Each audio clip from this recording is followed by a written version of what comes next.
Hello दोस्तों, हमने कल रीजनिंग में कैलेंडर टॉपिक का कुछ सवाल किया था।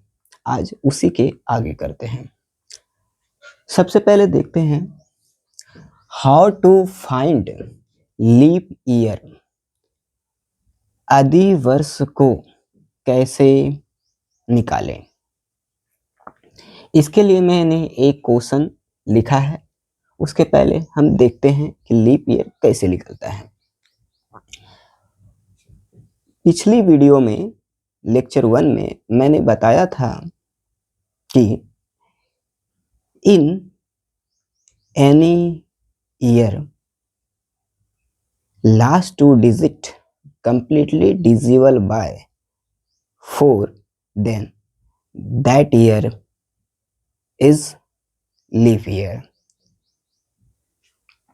यदि किसी वर्ष में अंतिम 2 अंक 4 से पूर्ण विभाजित होती है तो वह वर्ष अधिवर्ष होगा, लीप ईयर होगा। चलिए हम सबसे पहले देखते हैं क्या 2007 लीप वर्ष है, लीप ईयर है या नहीं। आइए हम 2007 को 4 से डिवाइड करते हैं। हमने 2007 का अंतिम 2 अंक लास्ट 2 डिजिट 4 से डिवाइड किया तो हमने देखा क्या रिमाइंडर 3 आया।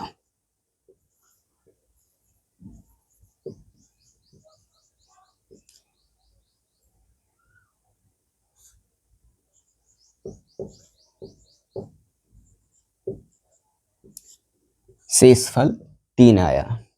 इसका मतलब ये है कि 2007 अधिवर्ष लीप वर्ष नहीं है।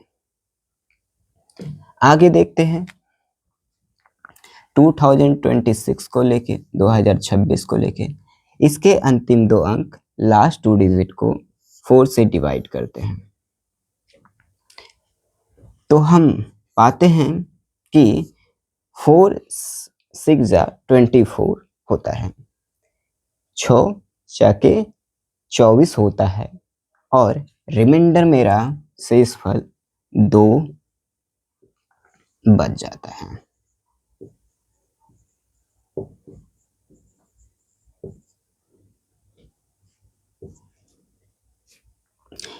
अब इसी तरह एक और लेते हैं ताकि पता कर सकें कि लीप ईयर कैसे होता है।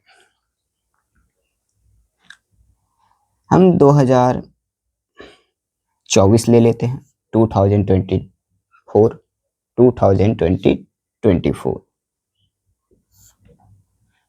2024 ले लिया। इसके अंतिम 2 अंक लास्ट 2 डिजिट को 4 से डिवाइड किया, 4 6 24, 6 चौके 24 और ये पूरी तरह से कट गया और रिमाइंडर मेरा शेषफल 0 आया।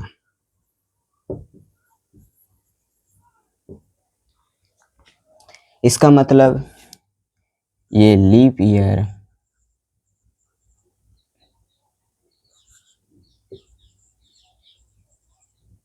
नहीं है, ये लीप ईयर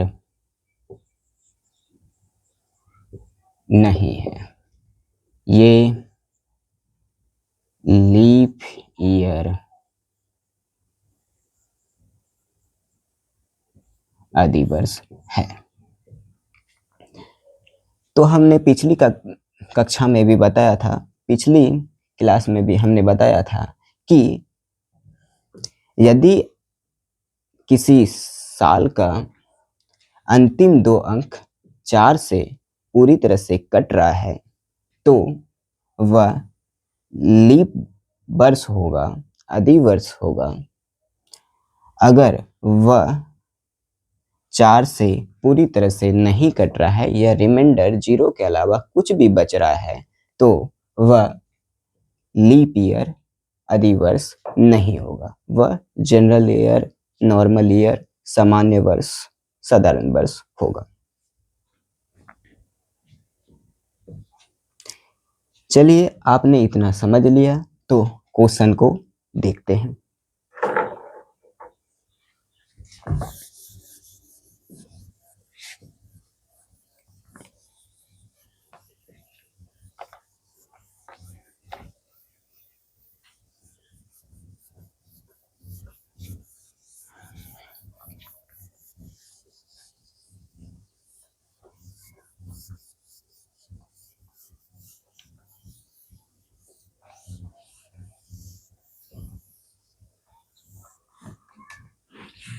आप क्वेश्चन को उतारें।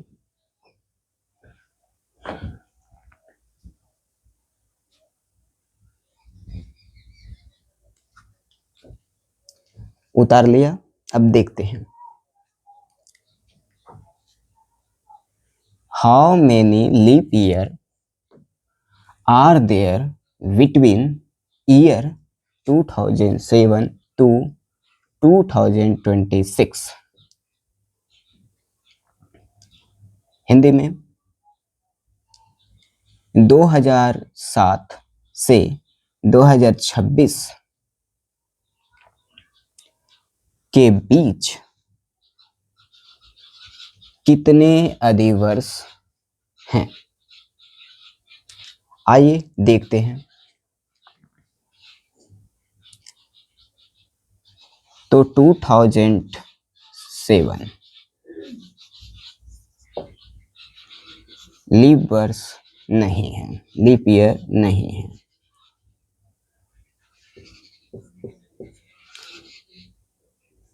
2008 2008 लीप ईयर है। इसका मतलब है ये लीप ईयर हमको पता चल गया, तो हम 4 साल का अंतर निकाल के हम लीप ईयर दूसरा प्राप्त कर सकते हैं। तो चलिए देखते हैं, 4 साल और जोड़ दें, 4 ईयर प्लस करते हैं। 2008 में 4 ईयर प्लस करें तो हम पाएं अगला लीप वर्ष 2012। इसी तरह फिर 4 ईयर प्लस करते हैं तो हम अगला नेक्स्ट लीप ईयर पाते हैं। सेम चलेगा, फिर 4 ईयर प्लस करेंगे तो 16 प्लस 4 24, 2024 ये लीप ईयर है। पर अगला नेक्स्ट 2026 ये 4 से कंप्लीटली डिविजिबल नहीं है, इसलिए पूरी तरह से विभाजित नहीं हो रहा है, इसलिए ये लीप ईयर अधिवर्ष नहीं है। अब देख लेते हैं कि कितना लीप ईयर 2007 और 2026 के बीच में है। 2007 और 2026 के बीच में है। तो मेरा 1 leap year, 2 leap year, 3 leap year, 4 leap year. मेरा आंसर हुआ 4 लीप ईयर have between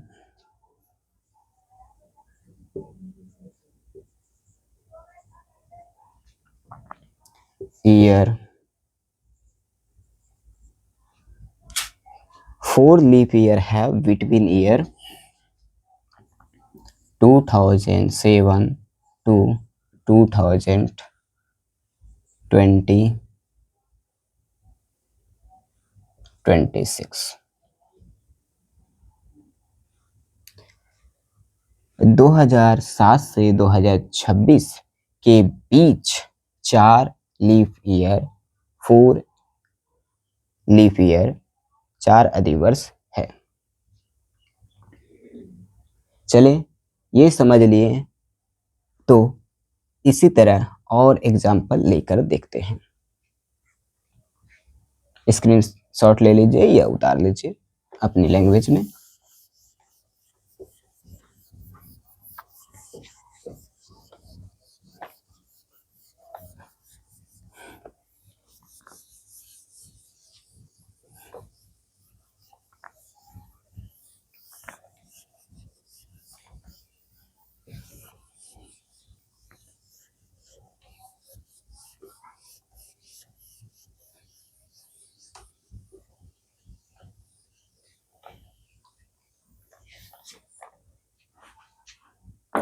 अगली क्वेश्चन लिखें, how many leap year are there between year, how many leap year are there between year 2020 to 2040।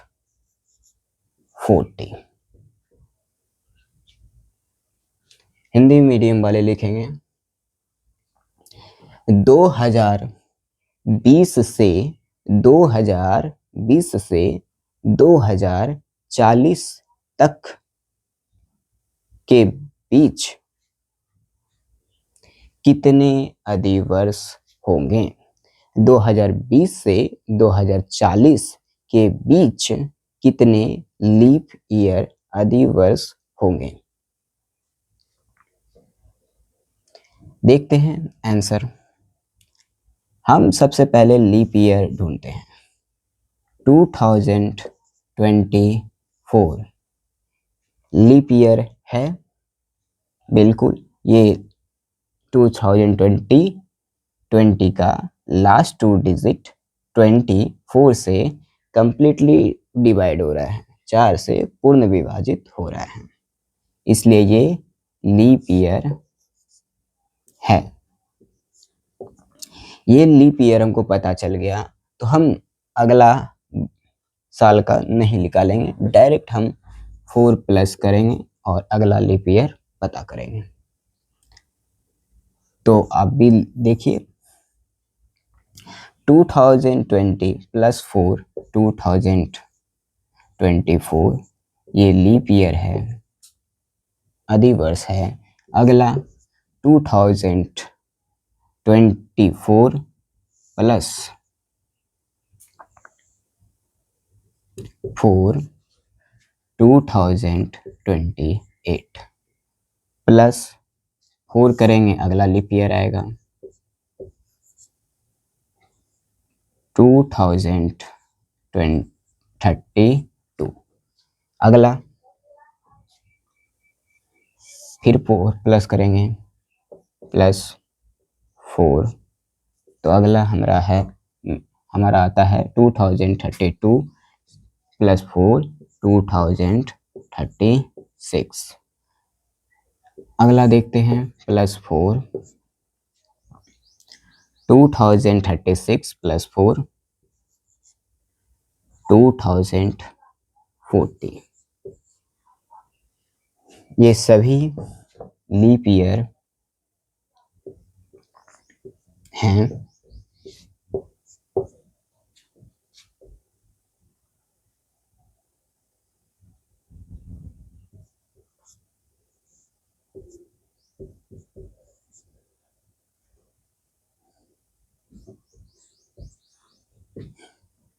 तो गिन लेते हैं 1 2 3 4 5 6। 1, 2, 3, 4, 5, 6। हमारा answer है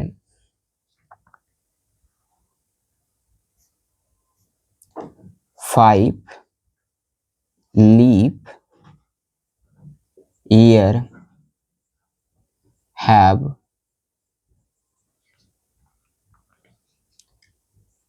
between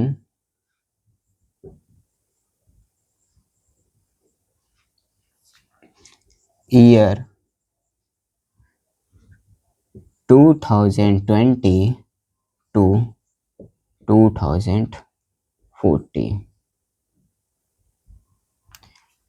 2020 से 2040 के बीच,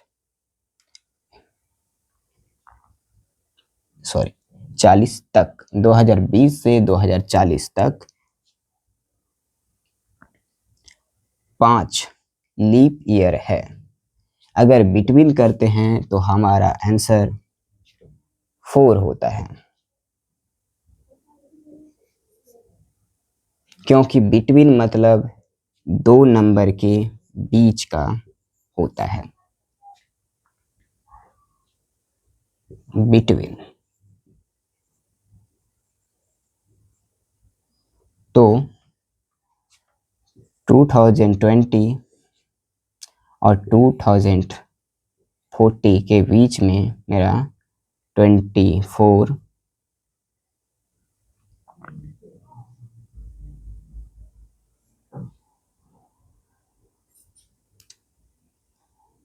28, 32 और 36 आता है। 1, 2, 3, 4। बिटवीन मतलब बीच में होता है, 2 नंबर के बीच का। पिछली क्वेश्चन का जो मैंने आंसर दिया था उसमें से एक कम कर लेंगे ताकि बीच का आंसर निकल जाए। चलें, अगर आप समझ गए हैं तो अगली क्वेश्चन पे चलते हैं और इसे आप लिख लें।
अगली क्वेश्चन लिखें, how many leap year were there, how many leap year were there in the first century, how many leap year were there in the first century. How many leap year were there in the first century? पहली शताब्दी में कितने leap वर्ष थे? पहली शताब्दी में कितने लीप वर्ष थे? शताब्दी भी जानते हैं और उनका लीप वर्ष कैसे निकालता है ये भी सीखते हैं। शताब्दी जब 100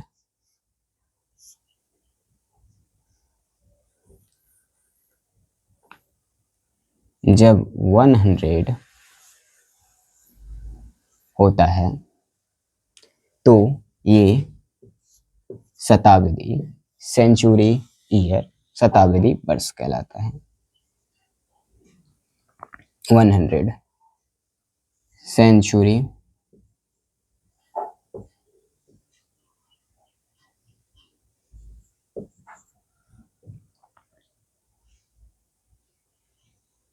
ईयर,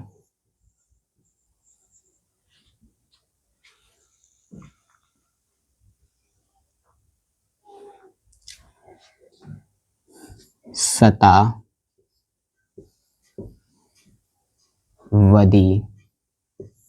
वर्ष। जिस भी वर्ष के अंत में 2 अंक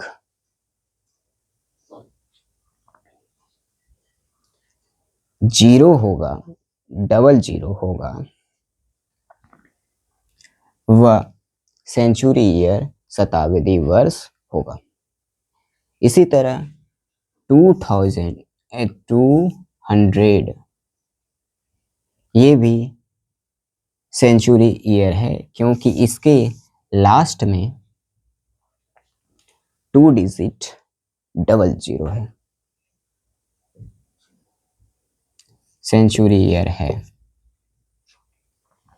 अगली 300 लास्ट में 2 डिजिट जीरो होने के कारण ये सेंचुरी ईयर, शताब्दी वर्ष है। अगली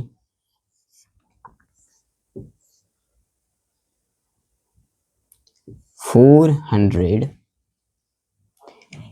इसके लास्ट में 2 डिजिट जीरो होने के कारण ये भी शताब्दी वर्ष है। परंतु ये केवल शताब्दी वर्ष नहीं है, बल्कि ये लीप शताब्दी वर्ष है। लीप शताब्दी वर्ष है, लीप सेंचुरी ईयर है, क्योंकि सेंचुरी लीप ईयर निकालने का रूल होता है कि उन्हें 400 से 400 से डिवाइड किया जाए, 400 से विभाजित किया जाए। अगर वह पूरी तरह से डिवाइड हो जाता है, कट जाता है, तो वह सेंचुरी ईयर होता है, सेंचुरी लीप सेंचुरी ईयर होता है। तो 400 से कंप्लीट डिवाइड हो रहा है, पूरी तरह से कट रहा है, इसलिए 400 लीप सेंचुरी ईयर है। यहाँ हम देखेंगे 100 400 से कंप्लीट डिवाइड नहीं हो रहा है, इसका मतलब ये सेंचुरी ईयर तो है, पर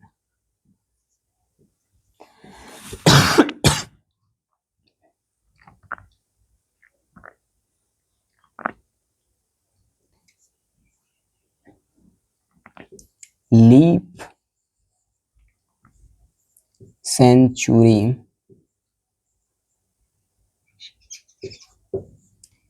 ईयर नहीं है। सेम ये भी leap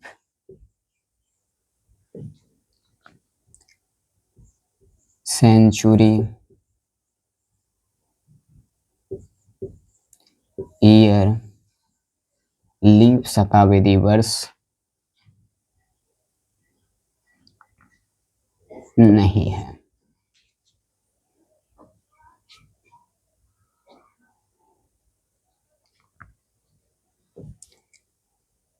leap century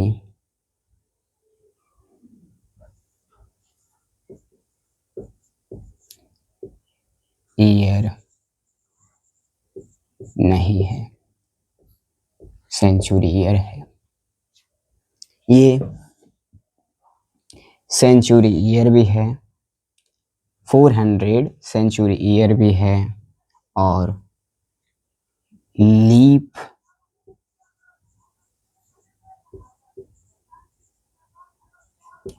century year भी है। अगर आपको इतना समझ आ गया तो अपनी भाषा में लोड कर लें और हम जो क्वेश्चन लिखाए थे उनका आंसर निकालते हैं।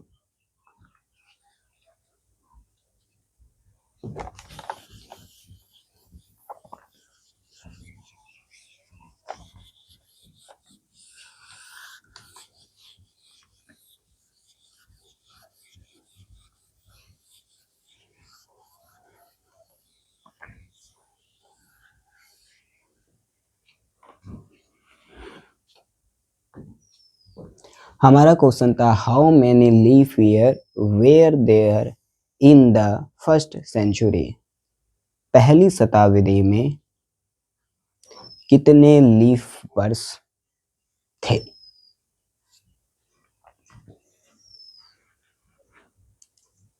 तो हम सबसे पहले लीप ईयर निकालते हैं क्योंकि हमसे लीप ईयर पूछा है, लीप सेंचुरी ईयर नहीं पूछा है।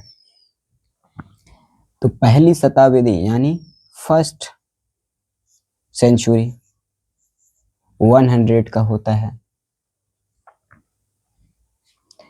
लीप ईयर निकालने के लिए हम इसे 4 से डिवाइड करेंगे। 2 डिजिट या पूरे को कर सकते हैं। इन्हें 4 से 100 को 4 से डिवाइड करते हैं तो ये 25 बार में कंप्लीटली डिवाइड होती है। 104 से विभाजित करने पे 25 बार में पूरी तरह से विभाजित होती है। पर हमारा 100 लीप ईयर नहीं होने के कारण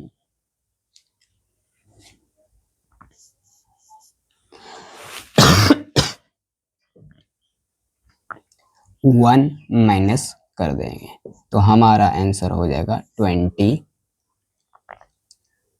leap year. Leap year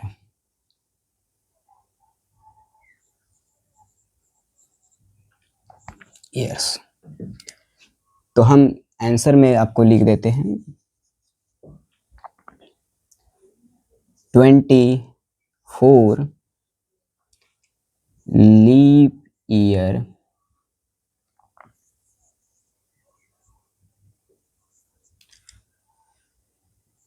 have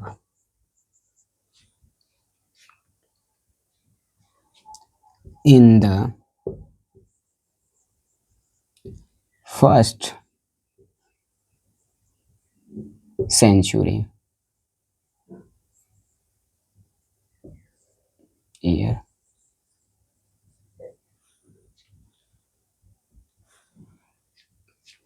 पहली शताब्दी वर्ष में 24 अधिवर्ष होते हैं। अगली क्वेश्चन लिखें how many leap year were there in the second century. How many leap year were there in the second century. दूसरी शताब्दी वर्ष में कितने लीप वर्ष थे। हमारा सेम चलेगा।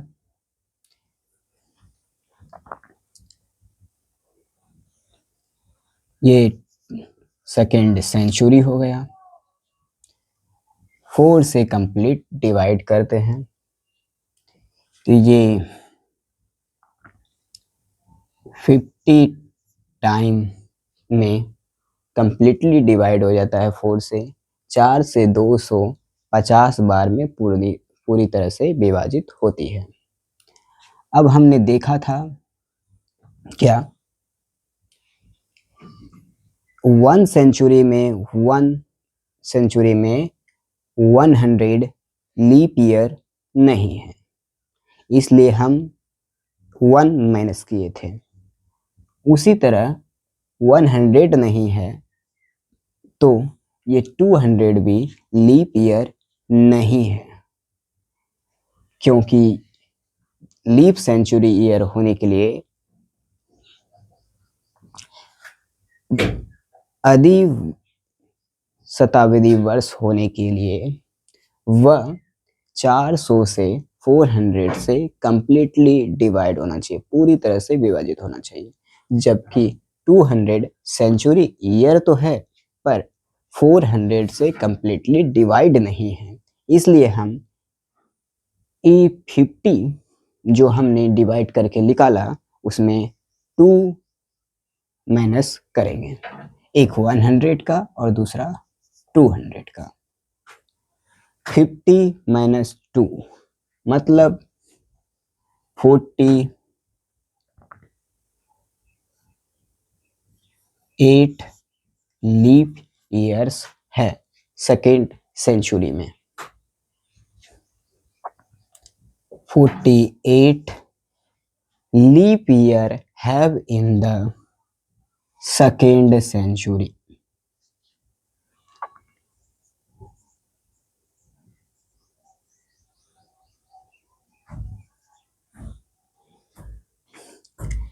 अगली क्वेश्चन लिखें, how many leap year were there in the third century. तीसरी शताब्दी वर्ष में कितने लीप वर्ष थे।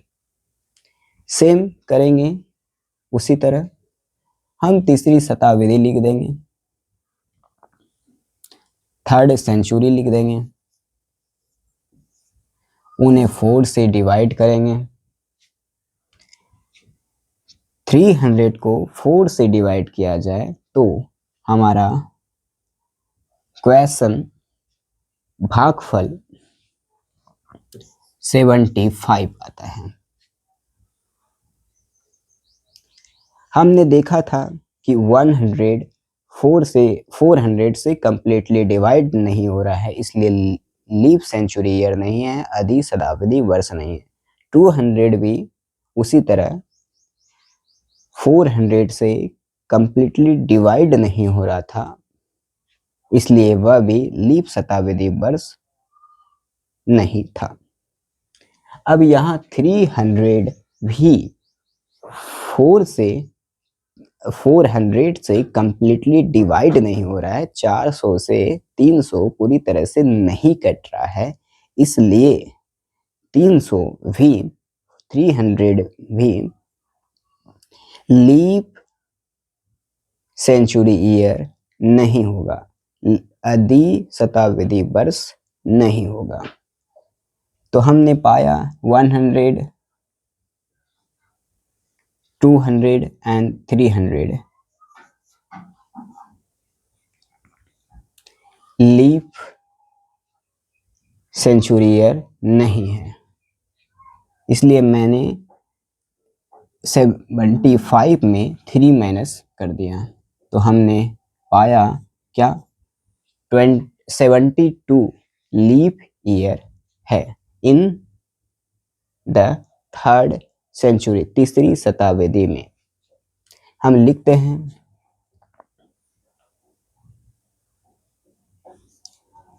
72 leap year have in the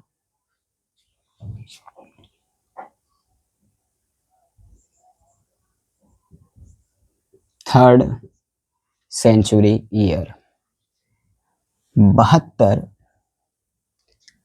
आदि वर्ष तीसरी शताब्दी वर्ष में था। सॉरी, हैव के जगह हेड कर लें, था हो जाएगा।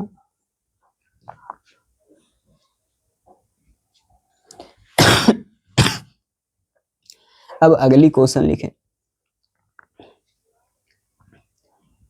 How many leap year were there in the fourth century year.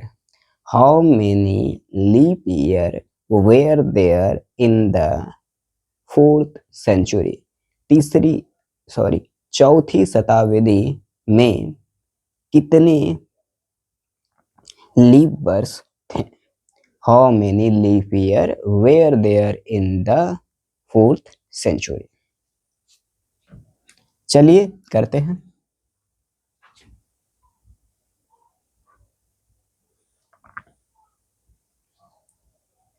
4 century यानी 400 हम लिख लेते हैं। इन्हें हम 4 से कंप्लीटली डिवाइड करते हैं तो हम पाते हैं कि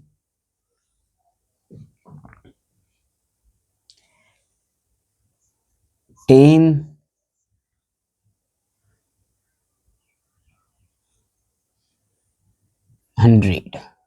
100 टाइम में 4 से 400 100 बार में पूरी तरह से कट जाता है, कंप्लीटली डिवाइड हो जाता है। तो हमारा 100 आया। पर हम यहाँ देखते हैं कि 400 लीप ईयर है, क्योंकि ये 400 से कंप्लीटली डिवाइड हो रहा है। 400 शताब्दी 400 से पूरी तरह से कट रहा है, इसलिए 400 शताब्दी लीव सेंचुरी ईयर है, आदि शताब्दी वर्ष है। इसलिए हम इन्हें 3 से ही माइनस करेंगे। 1 सेंचुरी यानी 100 शताब्दी वर्ष लीप सेंचुरी ईयर नहीं था, आदि शताब्दी वर्ष नहीं था। 2 century year, second century year leap century year नहीं था, आदि शताब्दी वर्ष नहीं था। 3rd सेंचुरी ईयर, तीसरी शताब्दी वर्ष लीप सेंचुरी ईयर नहीं था। 3rd century year leap century year नहीं था। 4th century year leap century year है।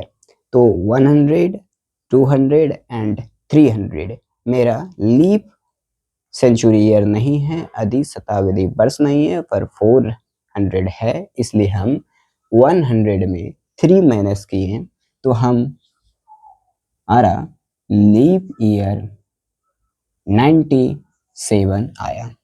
तो हम कह सकते हैं 97 leap year had in the 4th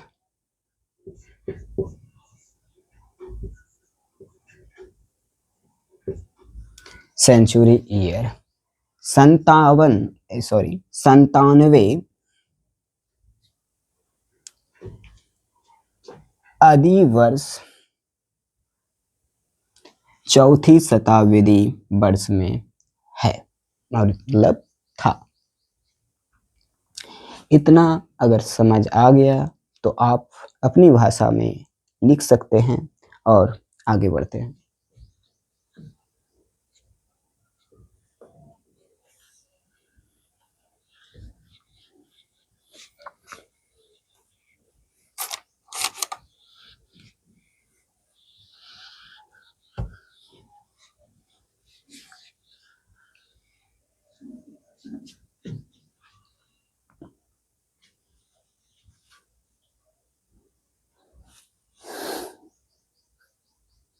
अगला क्वेश्चन लिखें, हाउ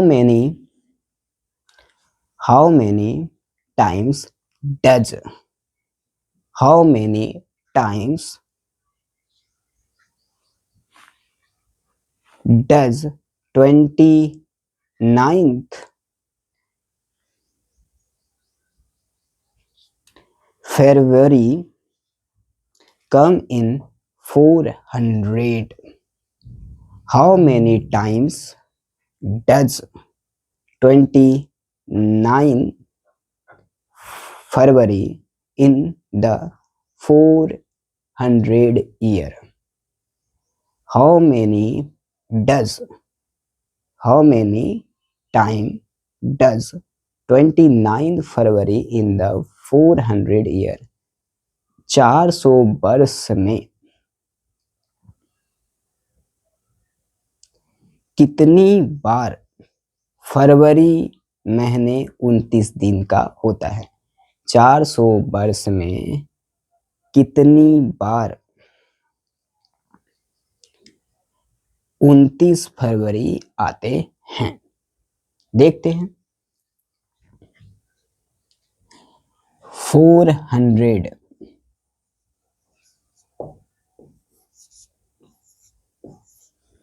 ईयर बोला है। हम इनका 29 फरवरी कितनी बार आ रहा है देखना चाहते हैं। मतलब 400 ईयर में कितनी बार 29 फरवरी आ रहा है यह देखना चाहते हैं, तो हम सबसे पहले लीप ईयर ही निकालते हैं। इन्हें 4 से डिवाइड करें। 400 को 4 से डिवाइड कर दिए तो हमने पाया क्या, 97 लीप ईयर।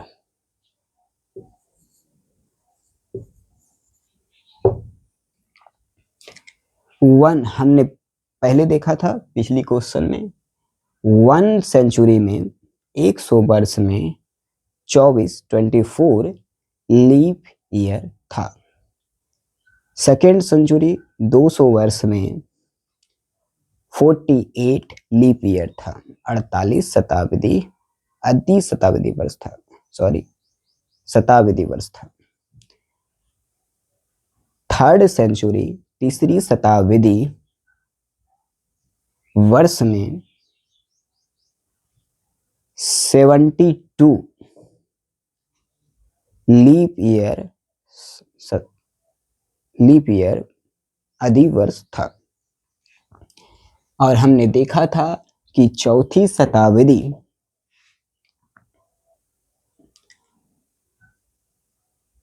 वर्ष में फोर्थ सेंचुरी ईयर में 97 लीप ईयर था। चौथी शताब्दी वर्ष में 97 शताब्दी नहीं आदि वर्ष था। रिपीट करते हैं। चौथी शताब्दी वर्ष में 97 आदि वर्ष था। तो हम लिख सकते हैं 97 टाइम्स 97 बार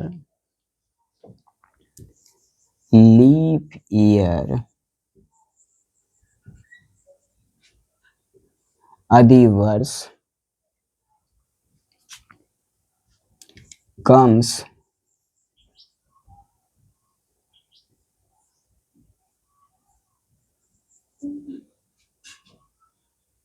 आता है।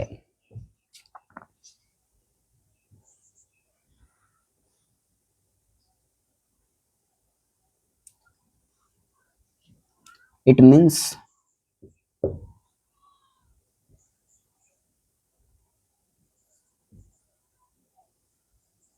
इसका मतलब है कि 97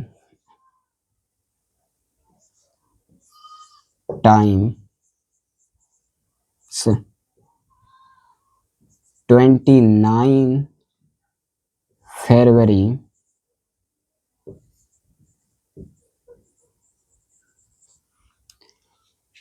97 बार 29 फरवरी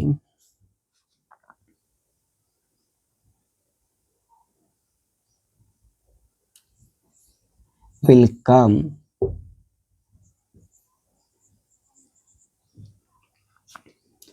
in the 4th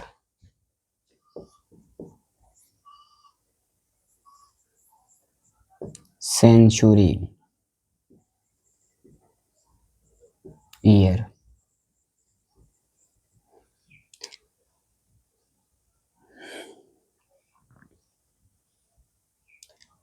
यहाँ लिख लेंगे in 400 year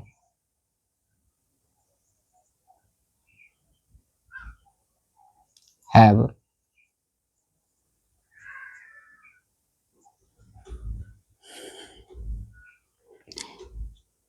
97 leap year. Sorry, in 400 year 97 times leap year comes. 400 वर्ष में 97 बार शताब्दी वर्ष अधिवर्ष आता है. In 400 year 97 times leap year comes. 400 वर्ष में 97 बार अधिवर्ष आता है. इसका मतलब है it means 97 times 29 February will come in the 4th century year. 97 बार 29 फरवरी 400 शताब्दी वर्ष में आएगा. एक बार रिपीट कर देता हूँ. In 400 year 97 leap year comes it means 97 times 29 February will come in the 4th century year. 400 वर्ष में 97 बार अधिवर्ष आता है. इसका मतलब है कि 97 बार 29 फरवरी 400 वर्ष में आएगा. अगर ये 3rd सेंचुरी बोलता है 300 वर्ष में बोलता है तो हमारा 72 टाइम आएगा, 72 बार आएगा. अगर 5 सेंचुरी बोलता है 500 वर्ष बोलता है तो 97 प्लस में 24 हो जाएगा,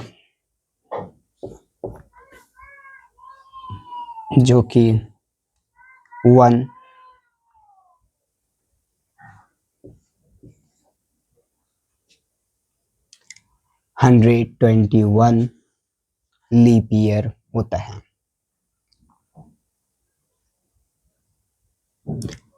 अगर आपको समझ आ गया तो हम आगे बढ़ते हैं और अगली क्वेश्चन को देखते हैं. आप अपनी भाषा में भी लिख सकते हैं.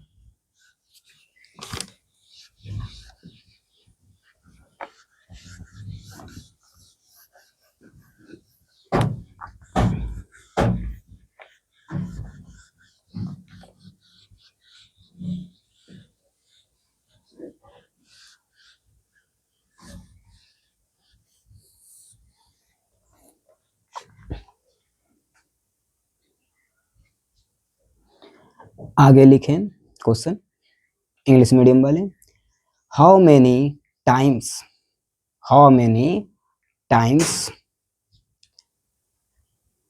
डज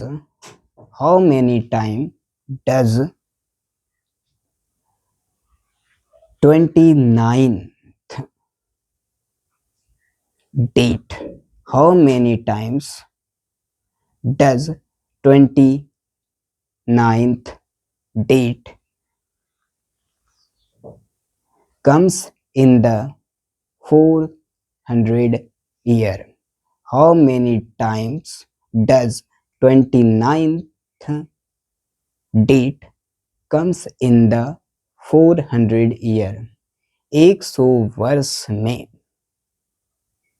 100 वर्ष में कितनी बार 29 तारीख आती है? 29 तारीख आती है। आगे देखें, हम सभी जानते हैं कि 1 ईयर में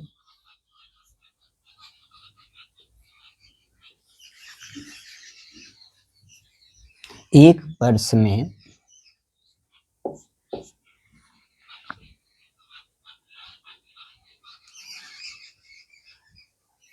11 बार 11 टाइम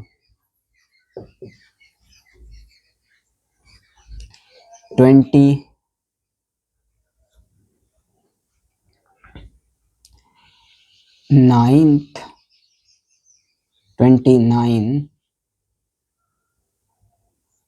डेट आता है, सॉरी डेट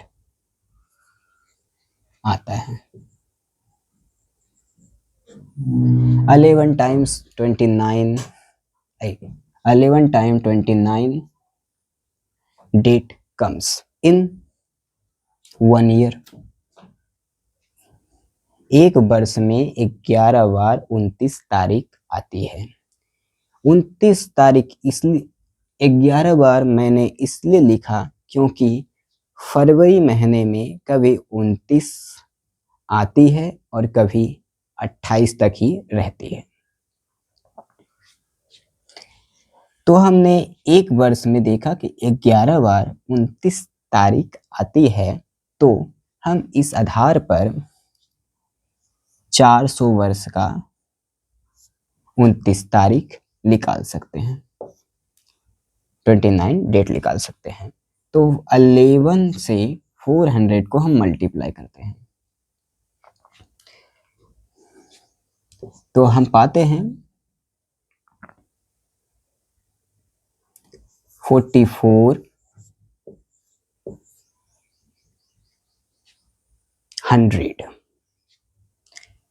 4400 4400 4400 29 तारीख। हमने फरवरी महीने को अभी तक काउंट नहीं किया है। फरवरी महीने को काउंट करने के लिए हम लीप वर्ष देखते हैं कि 400 ईयर में कितने होते हैं।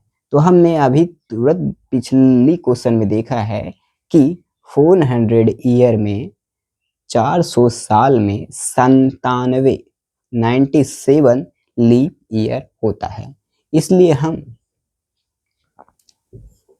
97 लीप ईयर ऐड कर देंगे तो हमारा आंसर होगा 4497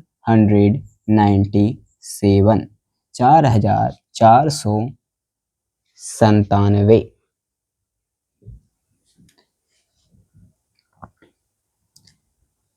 29 date comes बार 4497 times 29 date comes 4497 बार 29 तारीख आती है।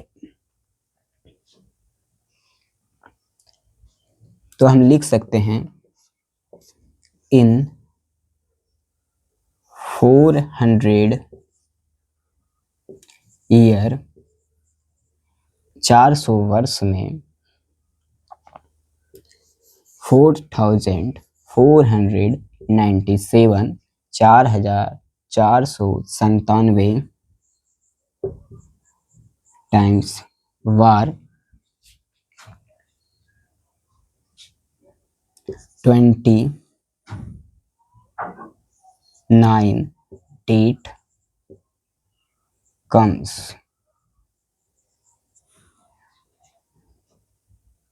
29 तारीख आती है। 400 वर्ष में 4497 बार 29 तारीख आती है।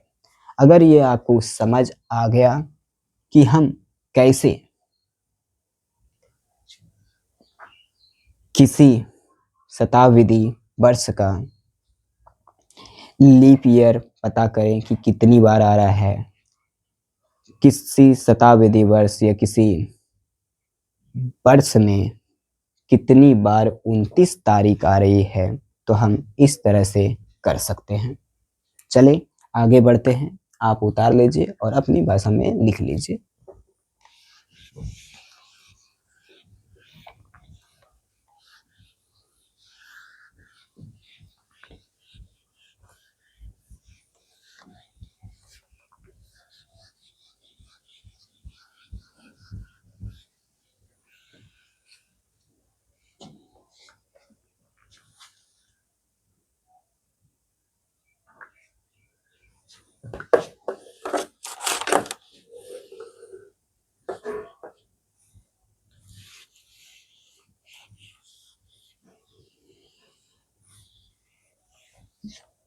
अब अगली कॉन्सेप्ट पे हम बढ़ते हैं।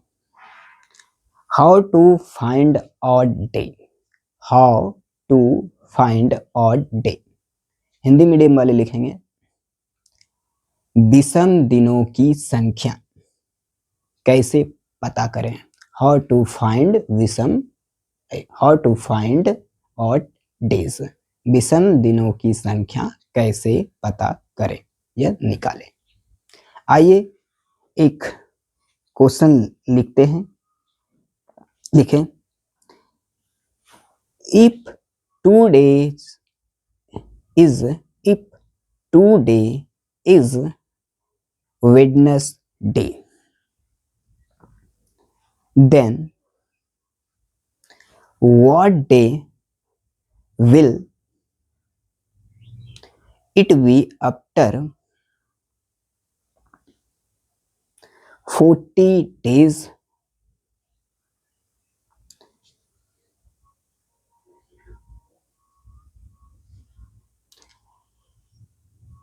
एक बार फिर से सुन लेंगे। इफ टुडे इज वेडनेसडे या Wednesday, then what day will it be after 40 days. Hindi medium वाले लिखेंगे यदि आज बुधवार है तो 40 दिन बाद कौन सा दिन होगा। यदि आज बुधवार है तो 40 दिन बाद कौन सा दिन होगा। चलिए पता करते हैं। सबसे पहले ऑड डे निकालने सीखते हैं। ऑड डे हमने देखा था कि नॉर्मल ईयर में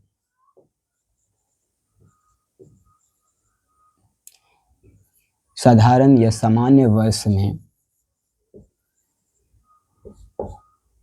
365 डेज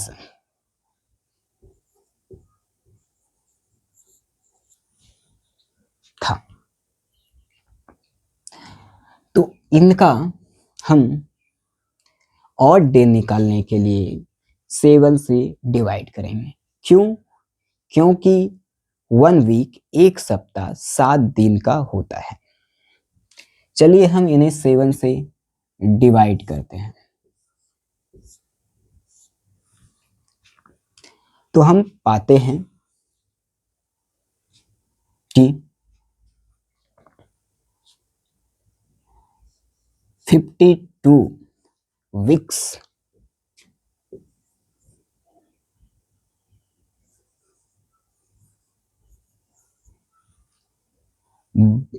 यानी सप्ताह,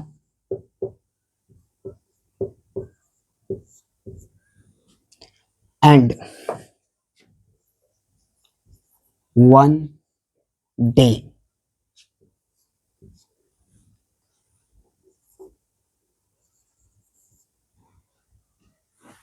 होता है।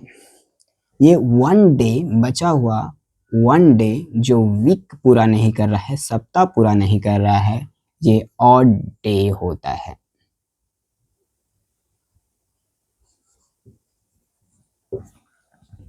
यानी जनरल ईयर में, साधारण वर्ष में 52 सप्ताह और एक विषम दिन ऑड डे होता है। हमने लीप ईयर में देखा था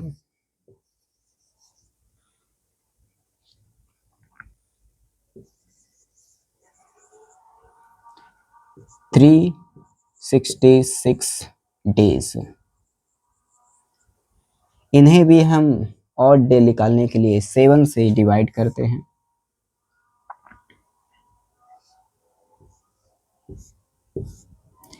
तो हम पाते हैं 52 वीक्स, 52 सप्ताह,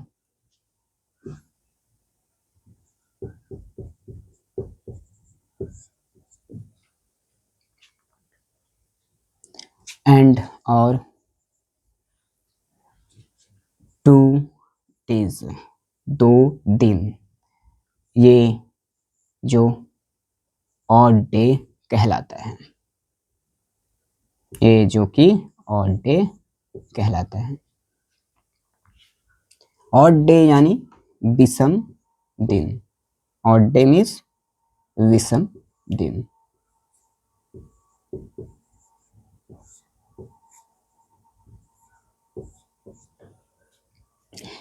तो आइए हम नोट लिख लेते हैं। इंग्लिश मीडियम वाले लिखेंगे in general year have, in general year have 365 days, in general year have 365 days and 52 weeks and 1 day. In general year have 365 days, 52 weeks, 52 सप्ताह and 1 days. In this year, February month have 28 days. Hindi medium वाले लिखेंगे साधारण या सामान्य वर्ष में 365 दिन होते हैं, 52 सप्ताह सामान्य वर्ष में 365 दिन, 52 सप्ताह और एक दिन होता है। सामान्य वर्ष में 365 दिन, 52 सप्ताह, एक दिन होता है। ये बचा हुआ एक दिन विषम दिन कहलाता है। इंग्लिश मीडियम वाले लीप ईयर में लिखेंगे इन leap year have 366 days, 52 weeks and 1 days. In leap year have 366 days, 52 weeks and 2 days.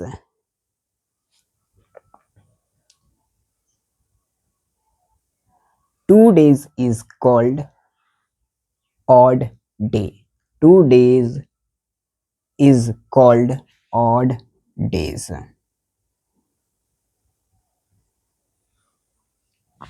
Hindi medium वाले लिखेंगे एक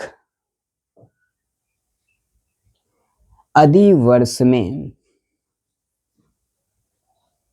366 दिन, 52 सप्ताह और 2 विषम दिन होते हैं।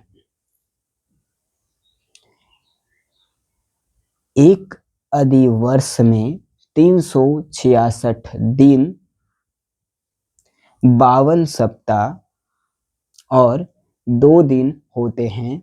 ये 2 दिन विषम दिन कहलाते हैं। चलिए आप ये उतार लें, मैंने अपनी भाषा में लिखा लिया, आप अपनी भाषा में लिख लीजिएगा। आगे बढ़ते हैं क्वेश्चन पे जो मैंने लिखाया था।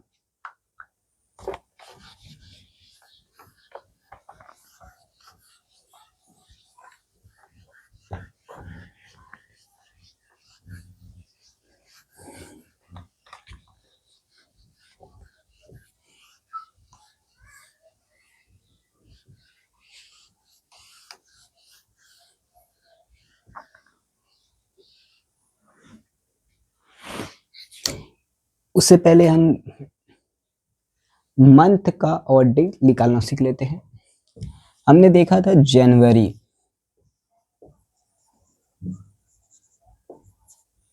जनवरी में 31 डेज था।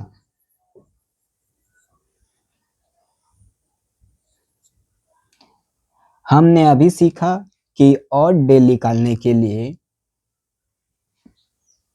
उन्हें 7 से डिवाइड करते हैं, 7 से विभाजित करते हैं। विषम दिन को निकालने के लिए 7 से विभाजित करते हैं। आइए हम इन्हें डिवाइड करें।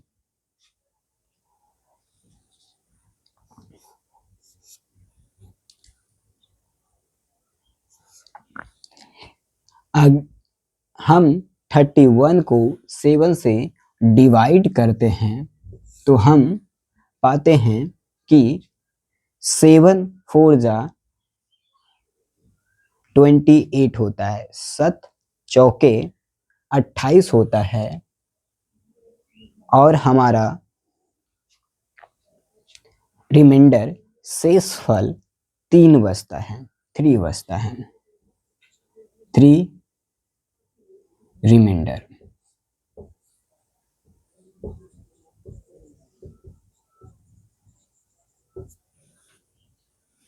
रिमाइंडर मीन्स विषम दिन, सॉरी रिमाइंडर मीन्स शेषफल।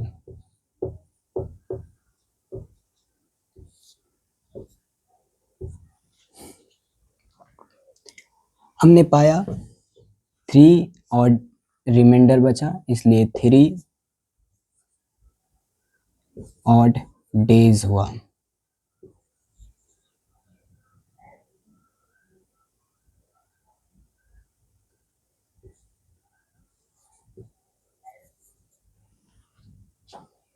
तीन विषम दिन हुआ। इसी तरह हम फरवरी में देखते हैं।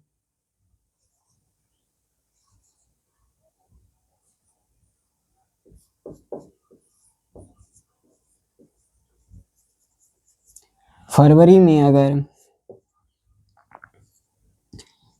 28 डेज हो, 28 दिन हो और इन्हें 7 से हम डिवाइड करें तो रिमाइंडर मेरा 0 आता है।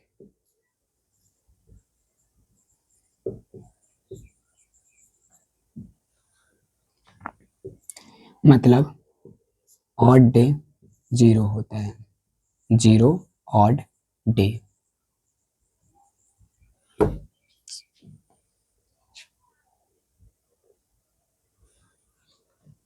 जीरो विषम दिन।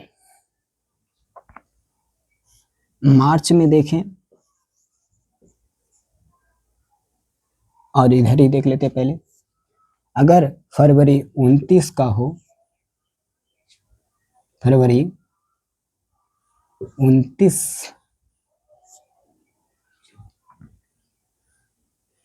दिन का हो और उन्हें 7 से डिवाइड करें तो रिमाइंडर हमारा 1 आता है।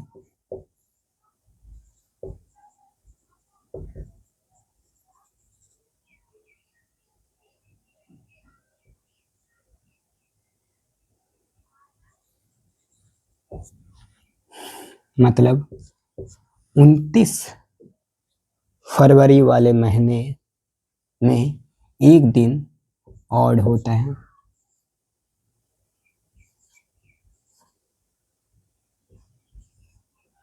One odd day.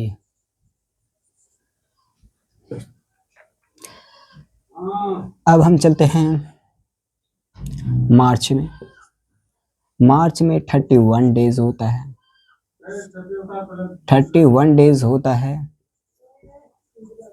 डेज होता है तो रिमाइंडर मेरा 3 आएगा। रिमाइंडर 3 मीन्स 3 ऑड डे, 3 विषम दिन। अप्रैल को देखते हैं।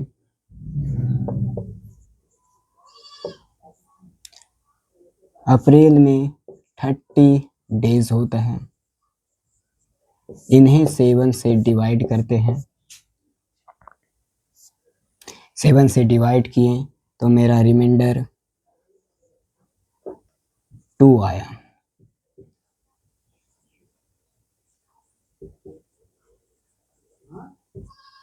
रिमाइंडर 2 मीन्स 2 ऑड डे, 2 विषम दिन।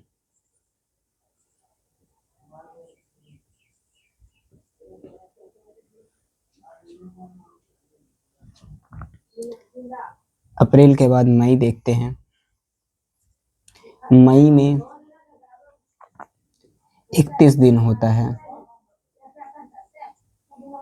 इन्हें 7 से डिवाइड कर सकते हैं, 7 से विभाजित करते हैं तो 3 रिमाइंडर आता है। 3 शेषफल आता है। 3 शेषफल का मतलब है 3 ऑड डेज, 3 विषम दिन। जून।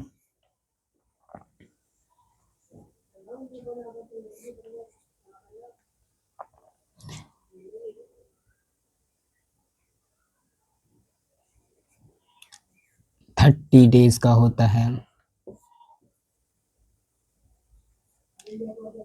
7 से डिवाइड किए तो रिमाइंडर मेरा 2।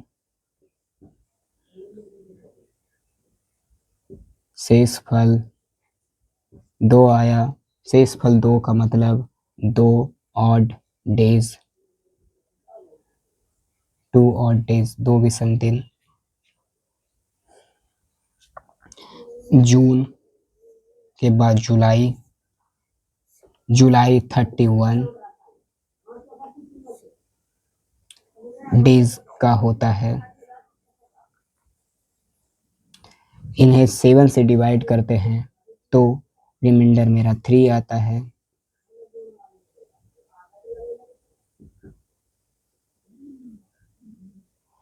इन्हें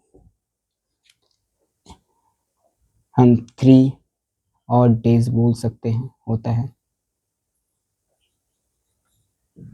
जुलाई में 3 ऑड डेज होता है। आप उतार लें।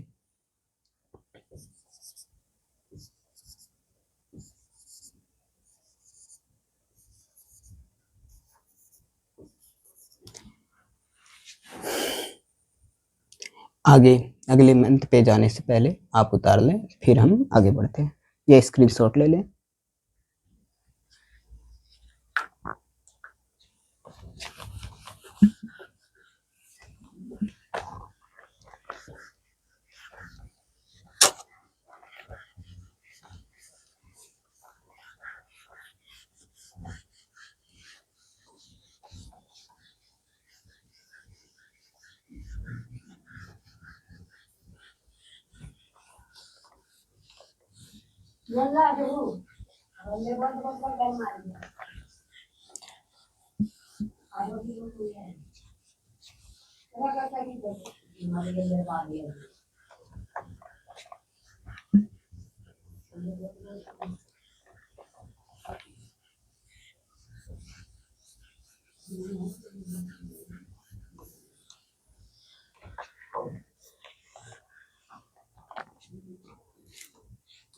अगले महीना का और डे देखते हैं। जुलाई हो गया था, अगस्त।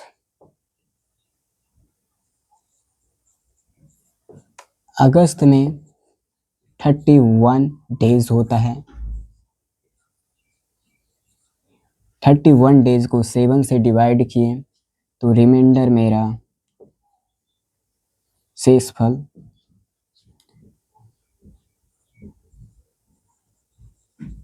3 आया। 3 रिमाइंडर आने का मतलब है 3 और डेज होगा, बचा हुआ दिन होगा। 3 विषम दिन। अगस्त के बाद सितंबर देखते हैं।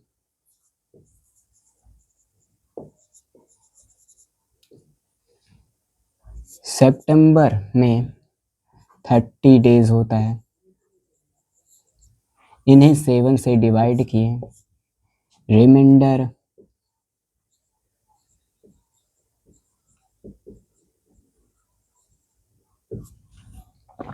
3 आया। रिमाइंडर 3 मीन्स 3 और सॉरी रिमाइंडर 2 आया। 2 ऑड डे होगा, 2 विषम दिन होगा। अक्टूबर देखते हैं। अक्टूबर में 31 डेज होता है, 31 दिन होता है। 7 से डिवाइड करते हैं, रिमाइंडर हमारा 3 आता है।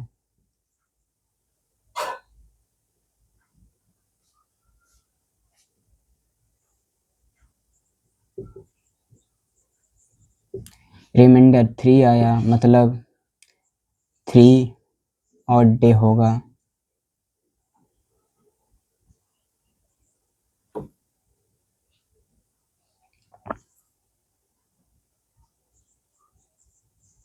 थ्री ऑड डेज हुआ, 3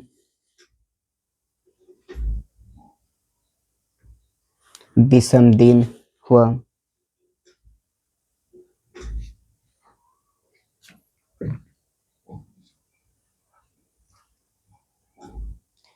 नवंबर देखते हैं।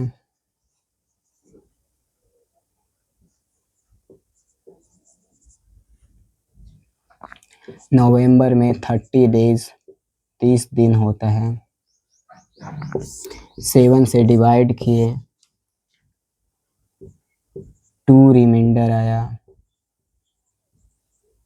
2 शेषफल आया। 2 शेषफल का मतलब है 2 विषम दिन, 2 ऑड डे।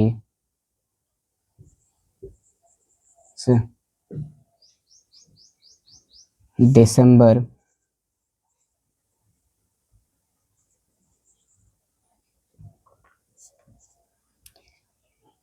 में 31 डेज होता है, 31 दिन होता है। 7 से डिवाइड किए, 3 रिमाइंडर आया।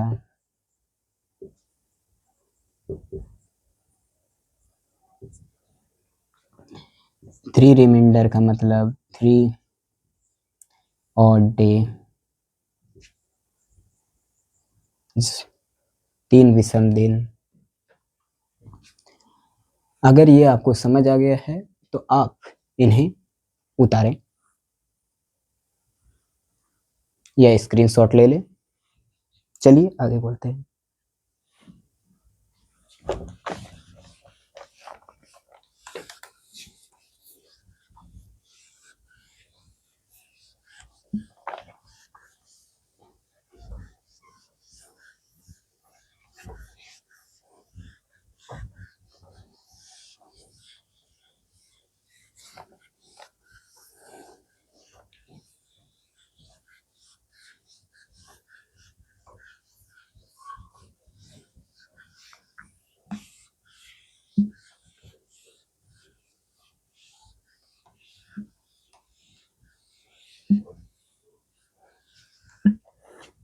अब हम अपने क्वेश्चन पे आते हैं,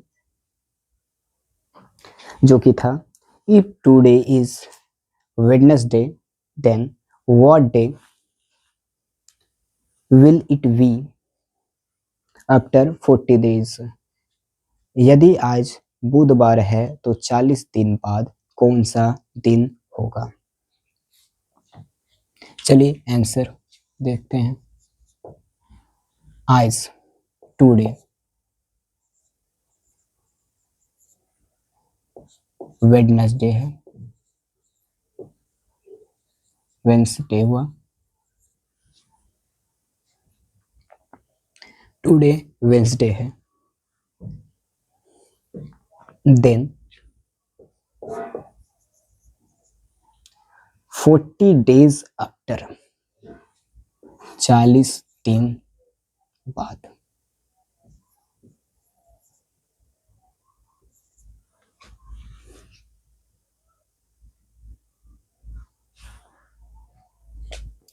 इन्हें हम 7 से डिवाइड करते हैं क्योंकि हमें ऑड डे निकालना है। इन्हें हम 7 से डिवाइड किए तो हम 35 हुआ और रिमाइंडर मेरे पास 5 बचा। Reminder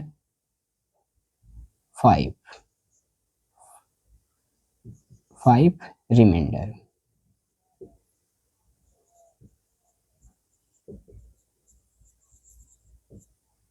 five odd days, 5 odd day.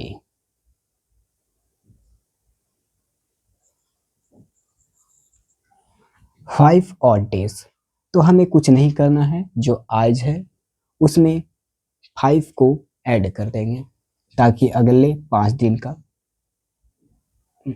5 दिन में आने वाला दिन निकल जाए। वेडनेसडे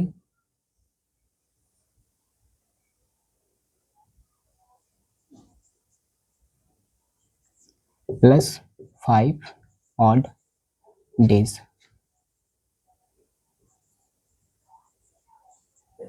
तो वेडनेसडे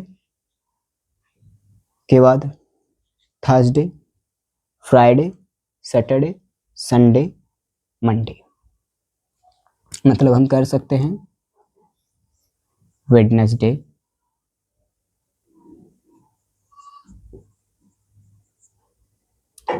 प्लस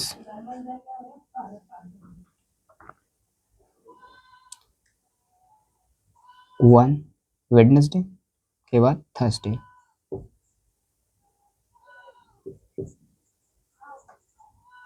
थर्सडे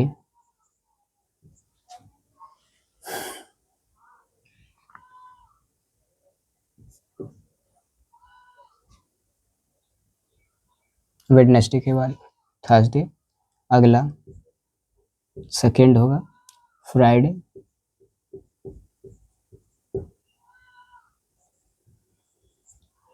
फ्राइडे के बाद होगा सैटरडे,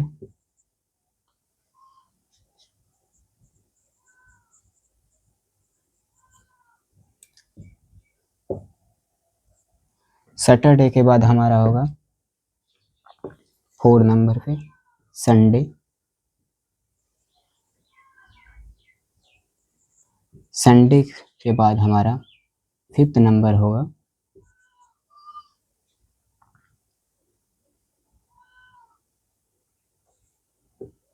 मंडे।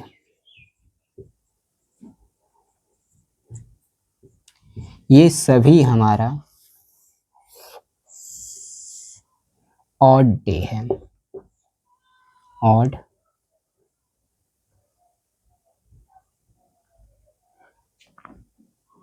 डे है,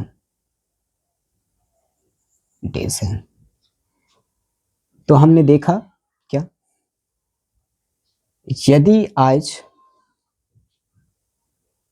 बुधवार है, इफ टुडे इज वेडनेसडे, तो 40 दिन बाद देन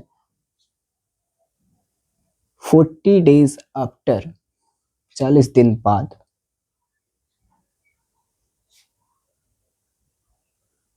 मंडे होगा।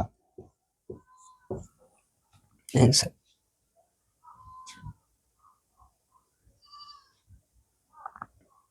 मंडे होगा।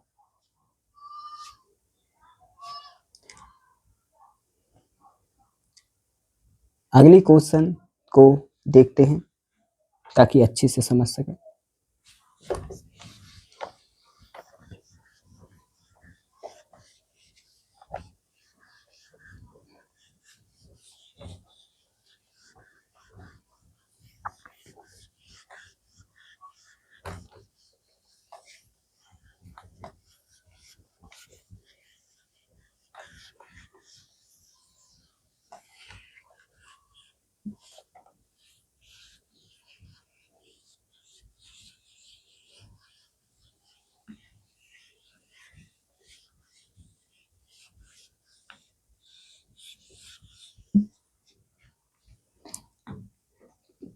अगला क्वेश्चन लिखेंगे, if today is Friday, if today is Friday then what day will it be after 50 days? If today is Friday, then what day will it be 50 days? यदि आज शुक्रवार है तो 50 दिन बाद कौन सा दिन होगा? आइए देखते हैं। टुडे क्या है? फ्राइडे।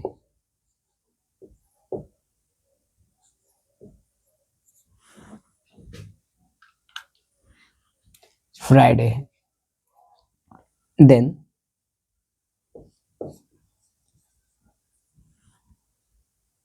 50 days आफ्टर, आफ्टर 50 दिन बाद।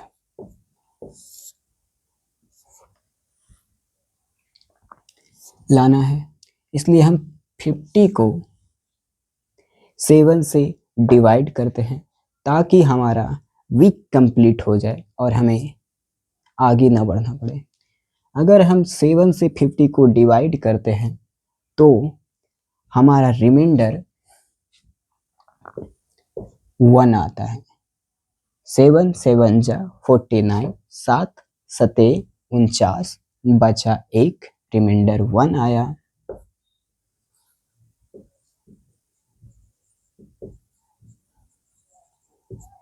रिमाइंडर 1 आने का मतलब है 1 ऑड डे, 1 ऑड डे।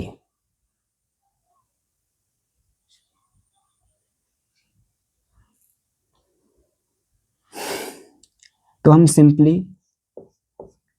आज फ्राइडे है तो इसमें